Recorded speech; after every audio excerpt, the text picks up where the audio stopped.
हिंदी व्याकरण की, है ना। कल मैं इस पे मोटा मोटी बता भी दिया था, लेकिन फिर भी शुरू से करेंगे। व्याकरण बताओ, व्याकरण का अगर पूरा विच्छेद कर दें तो किस किस शब्द से मिलकर बना है? वी धन आ धन करण, है ना। मतलब इसका अर्थ क्या होता है, क्या बताए थे कल हम? मतलब बताओ, मतलब अगर इसका एक अर्थ में बोलें तो भली प्रकार से समझना, इसका पूरा। तो हमने कहा ना, वी मतलब विशेष, आ मतलब आख्यान, करण मतलब करना। विशेष आख्यान कब कर सकते हैं? मतलब किसी को भली प्रकार समझाने के लिए, है ना।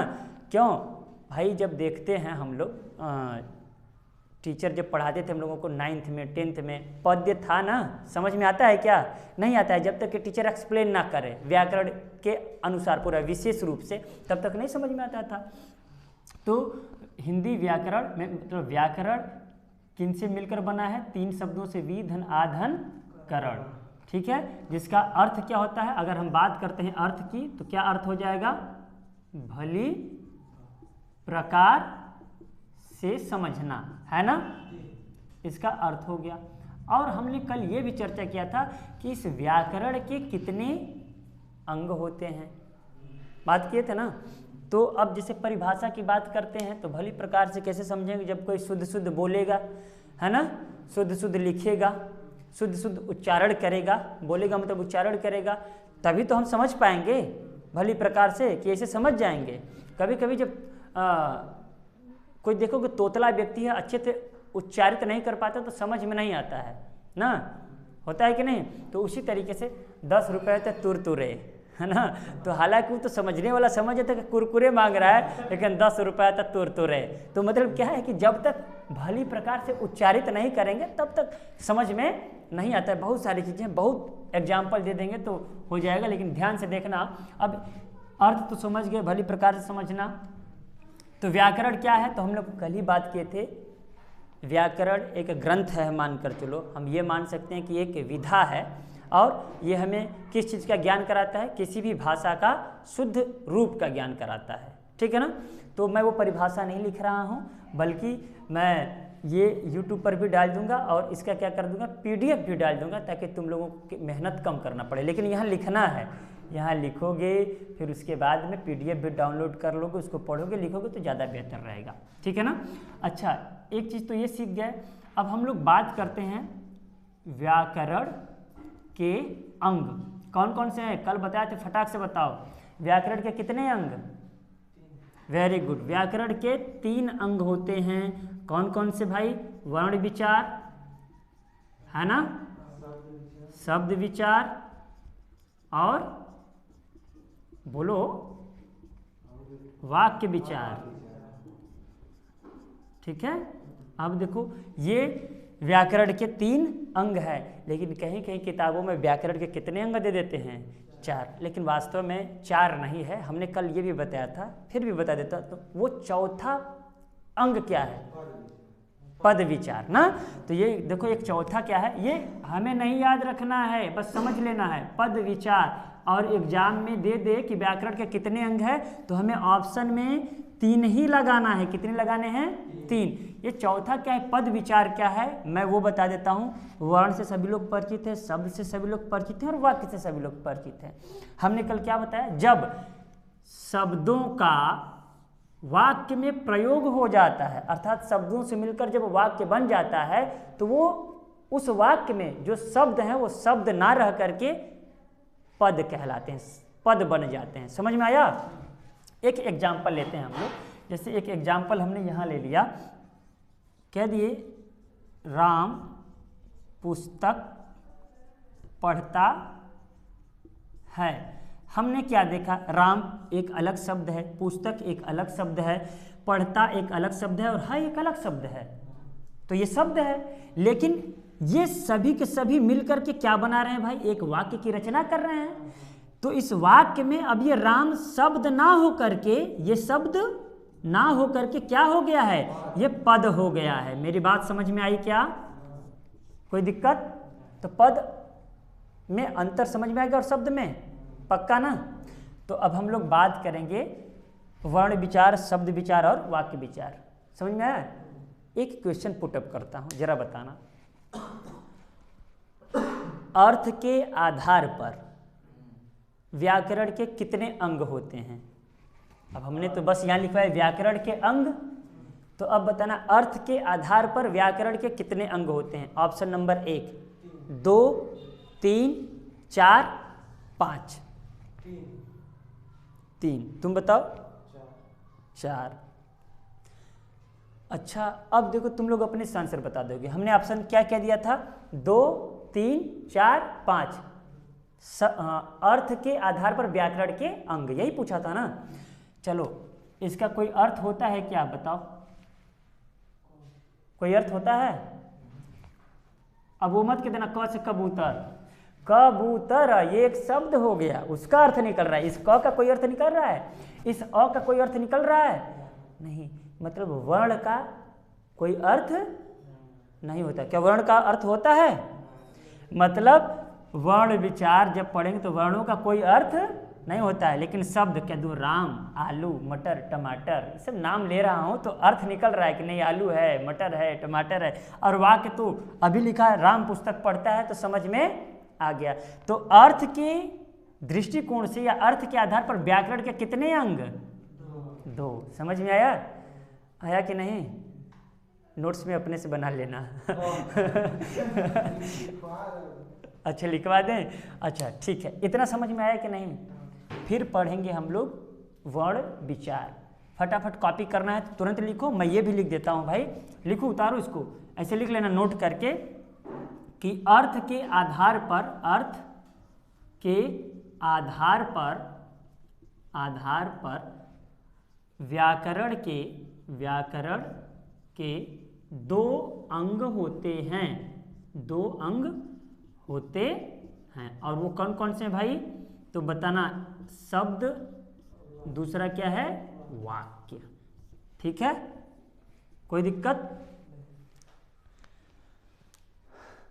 चलो अब कर लेते हैं, फिर उसके बाद में मैं कुछ क्वेश्चन पुटअप करके या फिर ऐसे ही बस बोल दूंगा, लिख लेना सभी लोग बताना कि शब्द और वाक्य, इसमें अंतर समझ में आता है ना? अभी आगे पढ़ेंगे, लेकिन बस यहीं पर एक क्वेश्चन पुटअप करता हूँ। जरा बताना कि अर्थ के आधार पर, ठीक है ना, छोटा कौन होगा? शब्द होगा कि वाक्य होगा? शब्द होगा ना? पक्का? कोई दिक्कत तो है नहीं? तो व्याकरण में जो 2 अंग हैं शब्दों के आधार पर, वो अर्थ के आधार पर शब्द है और वाक्य है, शब्द विचार और वाक्य विचार, जिसमें कि शब्द क्या है? छोटी इकाई है, और वाक्य क्या है? बड़ी इकाई। जब वर्ण की बात आएगी तो वर्ण क्या है? सबसे छोटी इकाई। क्यों? क्योंकि वर्णों के सार्थक समूह को ही क्या कहते हैं? शब्द कहते हैं। जब शब्द पढ़ेंगे तो कर लेंगे, कोई दिक्कत? पढ़ते हैं हम लोग वर्ण विचार, ठीक है ना। सबसे पहले हम लोग पढ़ते हैं वर्ण विचार। अब जरा तुम लोग बताओ कि वर्ण विचार में क्या पढ़ते हैं भाई?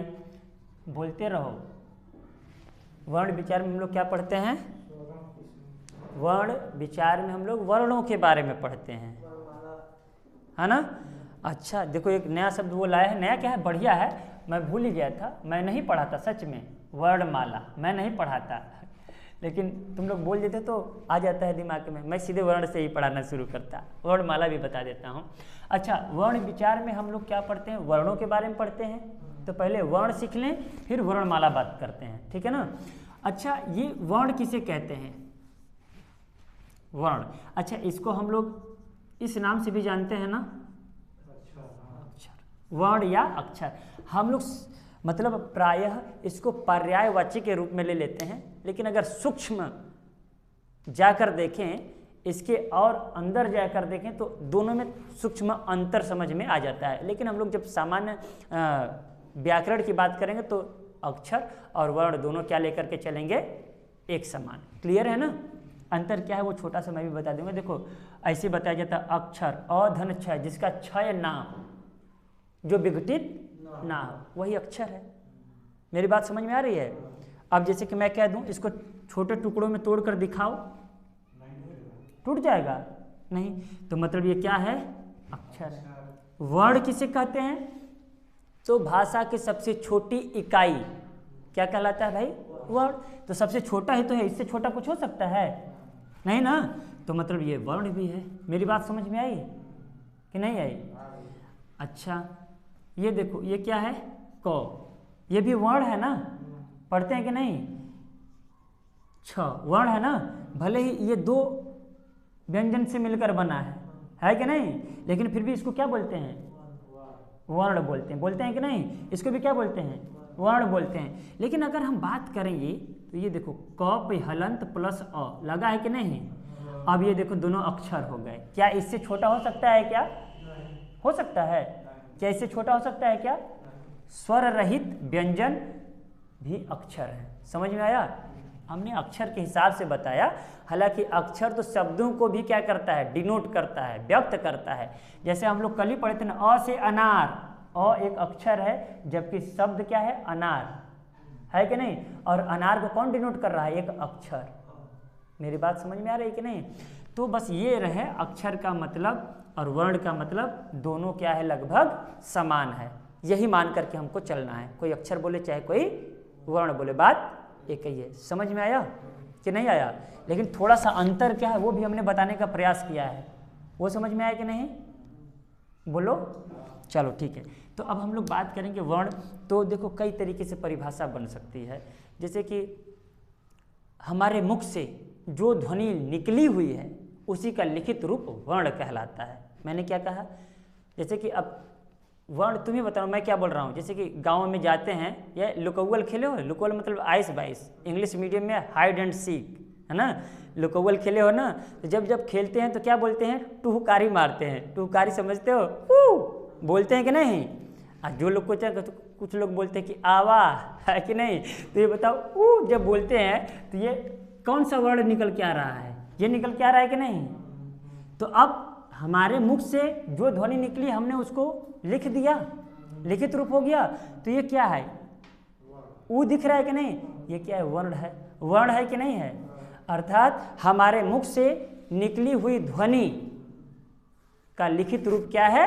वर्ण है। समझ में आया? अब इसका मतलब ये मत कह देना कि जो आप बोल रहे हैं राम श्याम ये तो शब्द है। अरे भैया ये शब्द भी किससे बना है? र आ म अ, राम बना है कि नहीं बना है? तो एक तो तरीका ये है। दूसरा क्या है? भाषा की सबसे छोटी इकाई को वर्ण या अक्षर कहते हैं। क्लियर है? लिखने की कोई आवश्यकता नहीं है, तुम लोगों को PDF अवेलेबल हो जाएगा, लिख लेना। बस दिमाग में रखना, हर बात कितना लिखेंगे दिमाग में बस समझना। ये बातें समझ में आई? अच्छा, दो बातें इससे निकल कर आई। हमने एक बात किया कि हमारे मुख से निकली हुई ध्वनि है ना, इसका मतलब एक चीज और मैं यहाँ पर जोड़ देता हूँ। ये देखो हो गया ध्वनि, मतलब ध्वनि को भी हम क्या कह सकते हैं? वर्ण कह सकते हैं, है कि नहीं? अब चलो बात करते हैं, ऐसे दे दिया भाषा की सबसे छोटी इकाई। भाषा की सबसे छोटी इकाई क्या है बताओ? Very good. अब ऑप्शन में ऐसे दे दिया, इकाई का सही लिखा हूं, इकाई। ऑप्शन दे दिया वर्ण, ठीक है। ऑप्शन दे दिया ध्वनि, ऑप्शन दे दिया शब्द, ऑप्शन दे दिया 4 में वाक्य। या फिर पहले ध्वनि लिखें ताकि कोई फंसेगा ना, पहले देखेगा कि ध्वनियों पढ़े हैं, सबसे छोटी इकाई है कि नहीं। अब जरा बताओ, पहले ऑप्शन दिखा टिक कर दिए, है कि नहीं? जो कि है, अभी तो पढ़ाई ही है, अभी पढ़ाए है ना। अब ये भी है, तो कौन सा आंसर लगाओगे? वर्ण ना। तो सही बात है, आंसर हमारा क्या होगा भाई? वर्ण सही है। समझ में आया कि नहीं है? लेकिन अब जरा देखना थोड़ा सा, मैं भाषा की सबसे छोटी, ठीक है ना, छोटी मौखिक इकाई, मैंने क्या जोड़ दिया? मौखिक, एक नया शब्द जोड़ दिया ना। अब बताओ जरा, अब क्या होगा? जैसे ही यहाँ मौखिक हुआ तो मुख से क्या निकलती है? ध्वनि निकलती है, और उसका लिखित रूप क्या कहलाता है? वर्ण कहलाता है।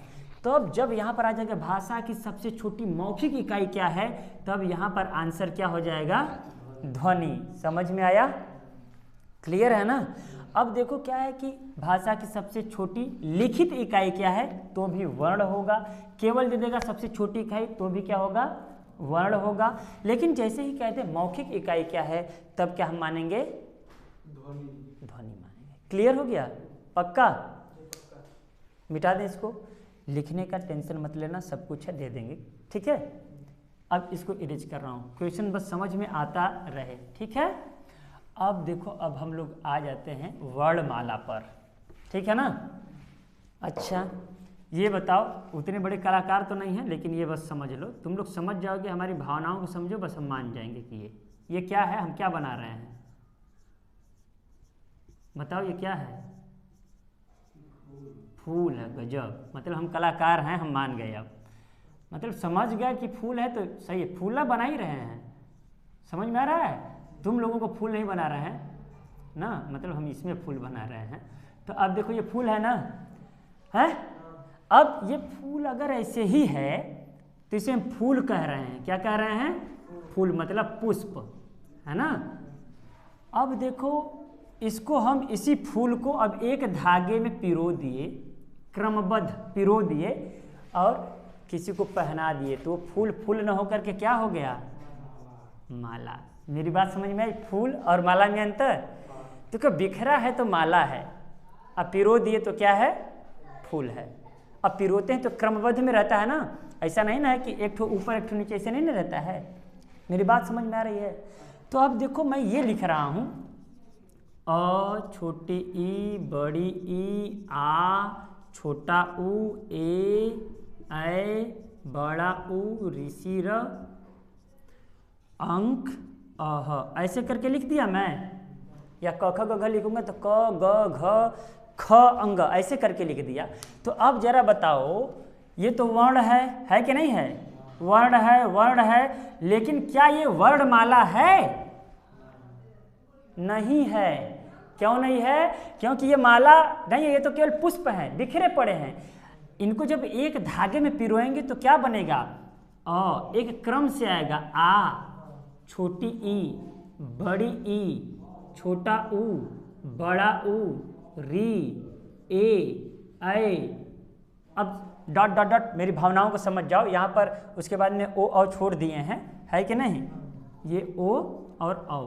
अब देखो क्या ये क्रमबद्ध है, ये क्रमबद्ध है ना। अब यहीं से लिख दूं, ओ आओ और अंक। क्लियर हुआ कि नहीं, मतलब कि यहाँ पर जब हम वर्णों का एक व्यवस्थित क्रम हो, क्या हो, व्यवस्थित क्रम हो, तो वो क्या कहलाता है, वर्णमाला। मेरी बात समझ में आया कि नहीं आया। तो इस तरीके से क्या है, वर्णमाला भी सीख गए कि वर्ण क्या है, भाषा की सबसे छोटी इकाई को वर्ण कहते हैं, ठीक है। वर्ण क्या है, लिखित रूप है, और ध्वनि क्या है, मौखिक रूप है। वर्णमाला क्या है, वर्णों का व्यवस्थित क्रम वर्णमाला कहलाता है। हिंदी में कितने वर्णमाला हैं, तो हिंदी में 2 वर्णमाला है, स्वर और व्यंजन। स्वर का अलग वर्णमाला है और व्यंजन का अलग वर्णमाला है। लेकिन इंग्लिश में अगर बात करें तो अगर मैं एक क्वेश्चन करूं, how many alphabet in English, तो क्या आंसर दोगे, 26। तुरंत दिमाग है ना, 26 इज नॉट अल्फ़ाबेट। 26 मतलब 26 क्या है, लेटर हैं, ए बी सी डी, ये क्या है, ये भी वर्ण है कि नहीं है। वर्ण को इंग्लिश में लेटर बोलते हैं, ये लेटर है। और ए से लेकर जेड तक क्या है, वर्णमाला है। तो ए से जेड तक 26 ठो वर्णमाला की 1 ठो वर्णमाला है, मत देख लो, है देख लो, वर्ण 26 ठो है ना, जैसे उसमें फूल 26 ठो है, लेकिन माला उसका एक ही बना है ना।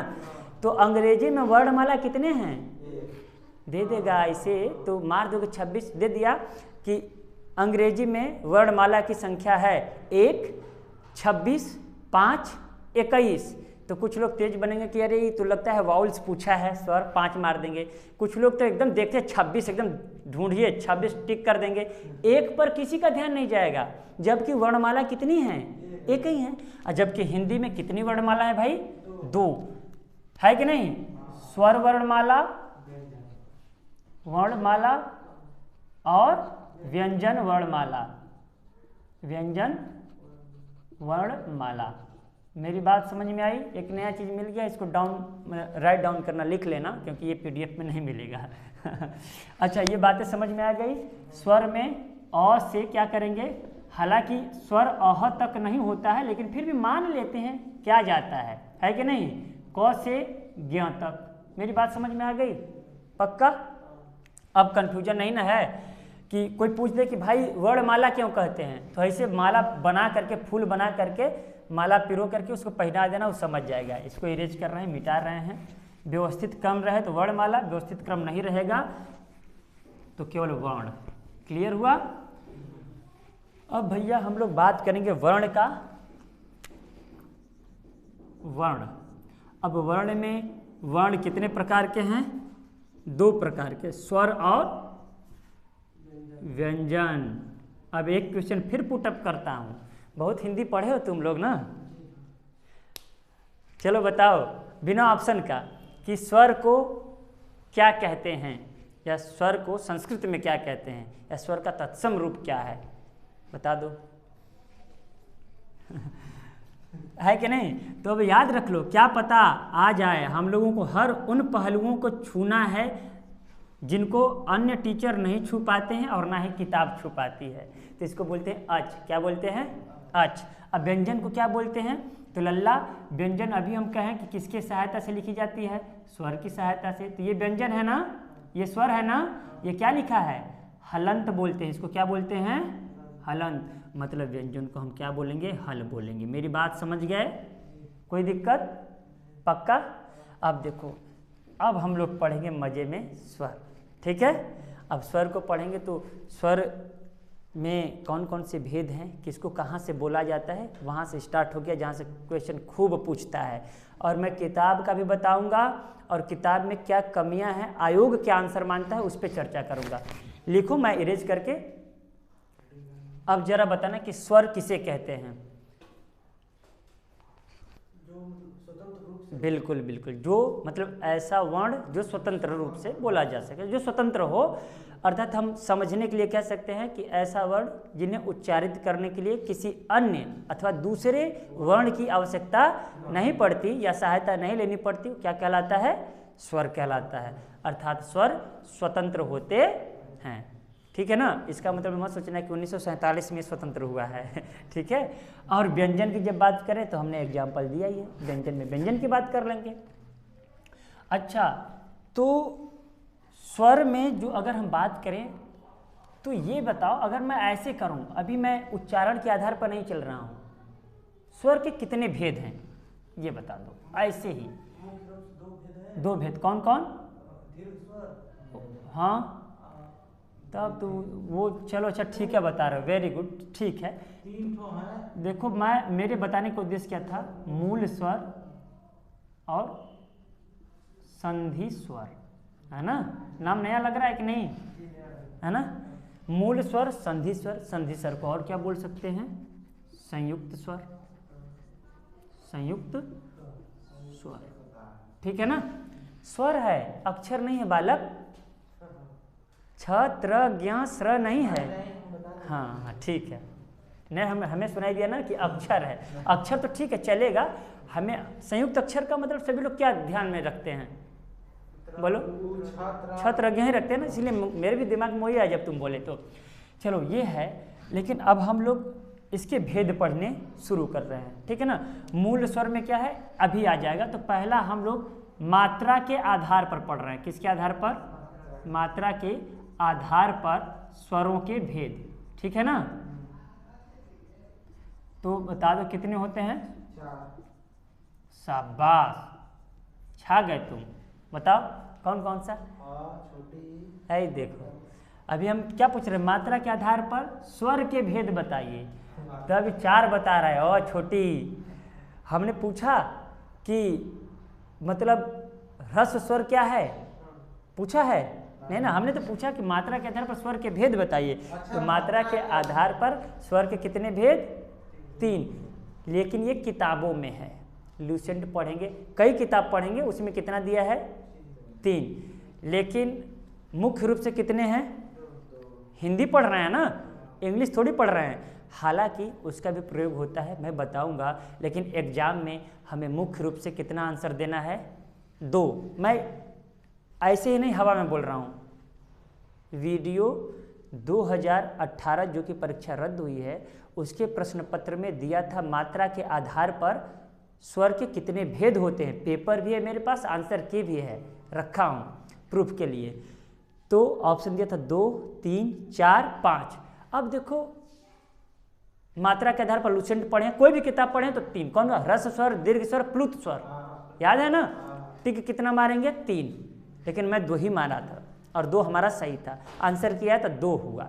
समझ में आया क्यों 2 माना है आयोग ने? वो भी मैं उस पर भी चर्चा करूंगा, लेकिन पहले किताब वाली बात जो है मैं उस पर चर्चा कर लेता हूँ। कौन सा स्वर है भाई? ह्रस्व स्वर। समझ में आ रहा है ना? अच्छा देखो स्वर है ना, ये देखो दीर्घ स्वर। क्या है? दीर्घ स्वर। अब देखो तीसरा क्या है, मैं स्टार इस पे लगा देता हूं, प्लुत स्वर। प्लुत स्वर, ठीक है। ह्रस्व स्वर में क्या है देखो, और इसका कुछ और नाम है क्या? वेरी गुड, चलो भैया एक नया स्वर आ गया, मूल स्वर, ठीक है ना। और क्या नाम बोलते हैं? एक मात्रिक स्वर, है कि नहीं? एक मात्रिक स्वर। अब देखो ह्रस्व छोटा है ना ये, तो लघु स्वर बोल सकते हैं कि नहीं? देखो कुछ भी बोल, मैं सोच रहा हूँ कि मतलब तुम्हें ये किताब में यही मिल रहा है, कोई भी पहलू ना है जो कि छूट जाए। लघु स्वर दे देगा तो कंफ्यूजन नहीं होना कि लघु स्वर तो जिंदगी में पढ़े ही नहीं है। लघु मतलब छोटा, है कि नहीं? और छोटा देगा तो तुमको पता ही है कि नहीं? अब देखो उसी तरीके से इसका क्या नाम होगा तुम्हें बता दो। मूल स्वर तो है नहीं, तो व्युत्पन्न स्वर बोल दे, व्युत्पन्न स्वर बोल सकते हैं, या संयुक्त स्वर बोल सकते हैं, संयुक्त स्वर। मेरी बात समझ में आ रही है? या संधि स्वर, है ना। एक मात्रिक है तो ये कितने मात्रिक हो जाएगा? 2 मात्रिक स्वर। समझ में आ रहा है? अब लघु है तो लघु का क्या होता है? दीर्घ तो हो गया, गुरु होता है ना। अब देखो यहाँ से केवल संधि, केवल यही नहीं समझ में आ रहा है, कुछ नया भी निकल कर आ गया। क्या आ गया कि देखो जब तुमसे विलोम शब्द पूछेगा, लघु का विलोम शब्द क्या होगा? भले ही बड़ा होता है, दीर्घ होता है, लेकिन आंसर क्या देंगे? गुरु देंगे, ठीक है ना। मतलब क्या होता है, जिस वर्तनी में, जिस भाषा में पूछे उस भाषा में आंसर देना चाहिए। जैसे बाहर का अंदर बोलेंगे, है ना, बहिर का अंतः बोलेंगे, है कि नहीं? मेरी बात समझ? बहिरंग विभाग, अंतरंग विभाग, है ना। बहिरंग मतलब बहिर वाला नहीं, बाहर का विभाग। अंतरंग मतलब आंतरिक मामले का विभाग। ये हो गया। अब प्लुत स्वर का क्या बोलते हैं बता दो जरा। प्लुत स्वर को क्या बोलते हैं? त्रिमात्रिक, त्रैमात्रिक, त्रैमात्रिक स्वर। अच्छा अब बताओ कि क्या हमारे आम बोलचाल की भाषा में प्लुत स्वर का यूज होता है क्या? बताओ। हाँ, तो आम बोलचाली में थोड़ी करते हैं। जब किसी को दूर से बुलाना है तो वो बात की बात है, क्या रेगुलर करते हो? नहीं ना, उसका तो यूज होता है। इसका यूज गाने में होता है ना, करते हैं अभी। तो ह्रस्व स्वर क्या है, दीर्घ स्वर क्या है, प्लुत स्वर क्या है, मैं बता देता हूँ। वे स्वर जिनका उच्चारण करने में एक स्वर का क्या लगे, एक मात्रा का समय लगे, मतलब समय बहुत कम लगे, उसे ह्रस्व स्वर कहेंगे। वे स्वर जिनका उच्चारण करने में समय ज़्यादा लगे, उसे क्या कहेंगे? प्लुत स्वर जिनको उच्चारण करने में बहुत ज़्यादा समय लगे, ठीक है ना। मतलब दुगना स्वर लगे, दुगना समय लगे तो दीर्घ, 3 गुना या उससे ज़्यादा लगे तो प्लुत। क्लियर है? हमारे मम्मी पापा को वो 5 तक पढ़े हैं, पता नहीं था, लेकिन फिर भी वो कैसे पढ़ाते हैं? अ आ इ ई उ ऊ पढ़ाते हैं कि नहीं पढ़ाते हैं? अब देखो अ को कितना जल्दी बोले हैं और आ को कितना जल्दी बोले हैं, तेज ज़्यादा देर से बोले हैं, है कि नहीं? तो मतलब यहाँ पर बोलने में यही तो हिंदी की खूबसूरती है कि मतलब सबका अलग अलग है। अब जैसे कि कहते हैं कि, है ना, कहते हैं कि, है कि नहीं, दोनों में अंतर है कि नहीं। तो इस तरीके से हिंदी का उच्चारण भी होता है, जो लिखा है वही उच्चारण होता है, ये नहीं कि PUT पुट और CUT कट इंग्लिश वाला।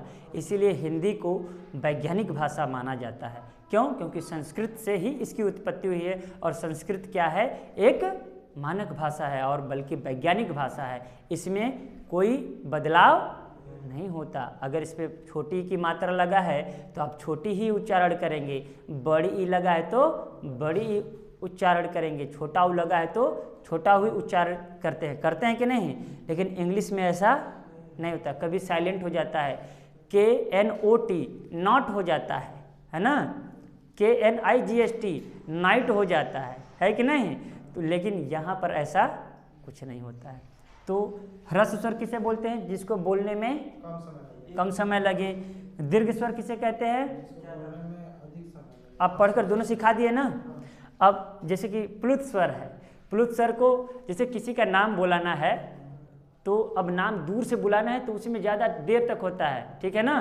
जैसे कि मान लो अब छोटा बाबू है, खिलाना है, बबुआ रे बोलते हैं कि नहीं। अब देखो मैं ये रे जब शब्द बोला तो ये देखो ये ऐसे जा रहा है कि नहीं, है कि नहीं। भैया रे बोलते हैं कि नहीं, तो मतलब उसमें क्या है, भैया बोलते हैं और भैया रे कह करके खूब मतलब क्या बोल देते हैं इसे। ये डॉट डॉट डॉट समझ में आ रहा है ना, इसको कौन सा चिन्ह बोलते हैं।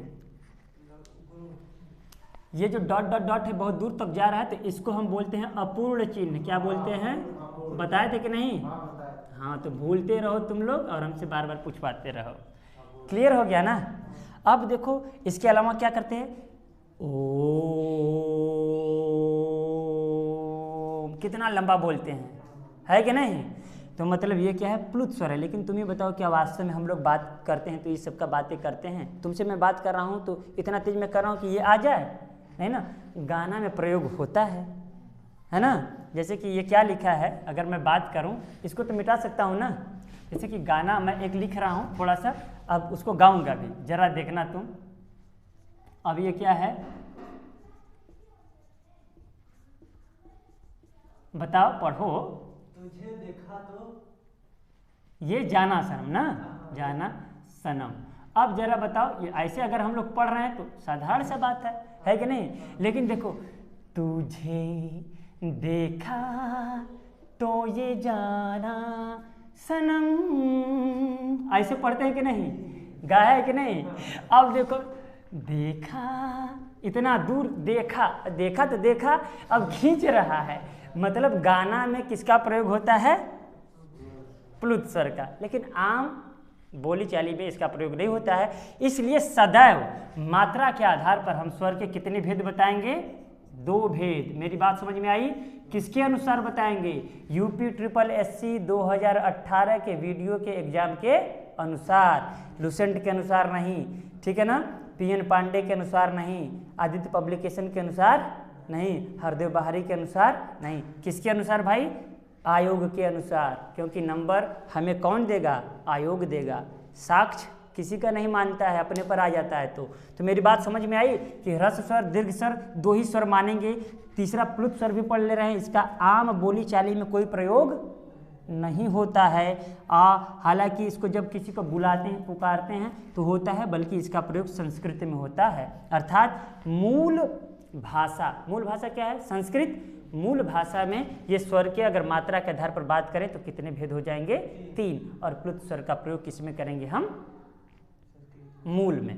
मूल मतलब संस्कृत में। मेरी बात समझ में आ गई, क्लियर है, समझ में आ रहा है ना। अब तुम्हें पता है कि मूल स्वर कितने होते हैं, तो यहीं पर मैं लिख देता हूं। देखो, आ ज्यादा हो गया ना, ई ज्यादा हो गया तो उ समझ में आ गया ना। इसके अलावा एक ठो क्या है हमारा, री है।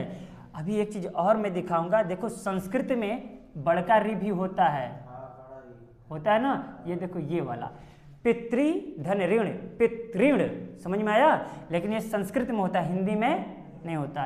तो देखो, अ आ ई उ अब री तो होता नहीं है। बाकी सभी को हम क्या मान लेते हैं भाई, बड़ा वाला, ए ओ आओ। मेरी बात समझ में आई? पक्का है? अब तुम ही बताओ भैया, हमारा तो पूरा स्वर खत्म हो गया, इसमें कोनो स्वर आया क्या? तो बताओ मात्रा के आधार पर कितने स्वर हुए? अब बताओ आयोग सही है कि नहीं है? तो 3 हमको गलत पढ़ाया जाता है कि नहीं? अगर टीचर पढ़ा रहा है तो वो अगर इतनी बता दे तो हमारा कन्फ्यूजन दूर हो जाए, नहीं तो अगर हम पढ़ लें बस ऐसे ही टीचर पढ़ा दे, किताब का लिखवा दे खाली, तो हम तो एग्जाम में 3 ही करके आएंगे। भाई किताब पर हमें बहुत भरोसा है, किसी को भी भरोसा है। तो अब देख रहे हैं कि स्वरों की संख्या कितनी है, इस तरीके से तुम्हें बताओ 3 3 6 1 7 4 11। तो स्वरों की संख्या जब हमें पता हो गया, स्वरों की कुल संख्या किसमें भाई, हम लोग हिंदी पढ़ रहे हैं तो हिंदी में ही बोलना, ठीक है ना? कितनी हो गई? 11। तो भैया 11 हमने लिख ही दिया, इसमें कोई स्वर आया नहीं, तो फिर कहाँ से हम प्लुत स्वर की बात करें? बात करना चाहिए नहीं। निश्चित रूप से दिमाग में रख लेना कि स्वर के कितने भेद होते हैं मात्रा के आधार पर? 2 भेद। कौन कौन से? ह्रस्व स्वर और दीर्घ स्वर। प्लुत को मार दो गोली। समझ में आया? चलो अच्छा, जिसे हम बोलते हैं दीर्घ स्वर वो तो समझ में आ गया। संयुक्त स्वर कैसे बोलते हैं भाई? संधि स्वर क्यों बोलते हैं भाई? इसको संयुक्त एवं संधि स्वर दोनों बोलते हैं, पता है ना? देखो कैसे बोलते हैं। ये क्या है? अ है, तो यहीं पर मैं लिख देता हूं कि अ धन ई मिलकर क्या बनता है? ए। जब संधि पढ़ेंगे तब उसमें ये आएगा। नहीं आ रहा है तो देखो एक ठो संधि लिख देता हूं, गढ़ धन ईस बराबर गणेश। याद आया? अब देखो ये अ यहाँ पर छुपा हुआ है कि नहीं, और यहाँ पर ई, तो अ और ई मिलकर क्या बन गया? ए बन गया कि नहीं बन गया? इसका मतलब ए क्या है? बोलो भाई, संधि स्वर है या संयुक्त स्वर है? क्लियर हो गया? और जब इसी अ में अगर ये ए जुड़ जाता है तो क्या हो जाता है? आय हो जाता है। समझ गए? बुझ गए कि नहीं? अच्छा, अब देखो उसी तरीके से अ के साथ अगर हम छोटका उ जोड़ दें चाहे बड़का जोड़ दें तो क्या आ जाएगा? ओ। मतलब यहाँ पर मैं लिखा हूं तो यहाँ पर मेरी भावनाओं का कद्र करते हुए ये समझना कि यहाँ पर बड़ा वाला भी स्वर लिखे हैं। क्लियर है ना? अच्छा, अब इसी अ में अगर हम ओ को जोड़ दें तो क्या आ जाएगा? आओ, जो कि वृद्धि संधि में पढ़ेंगे इसको और इसको, और इसको किस में पढ़ लेंगे? गुण संधि में। याद आ रहा है ना?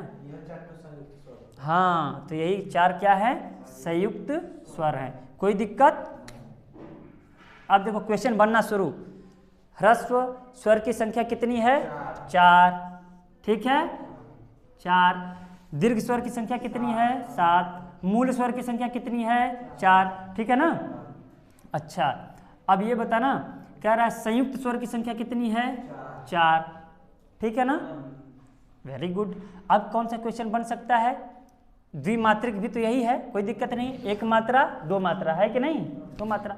द्विमात्रिक तो 7 है, कोई दिक्कत? अब क्या क्वेश्चन इसमें से बन सकता है? बस जो बनेगा माइंड में आएगा तो बताएंगे। इसमें कोई दिक्कत? कॉपी करोगे कि मिटा दें? कॉपी करो, फटाक से लिखो।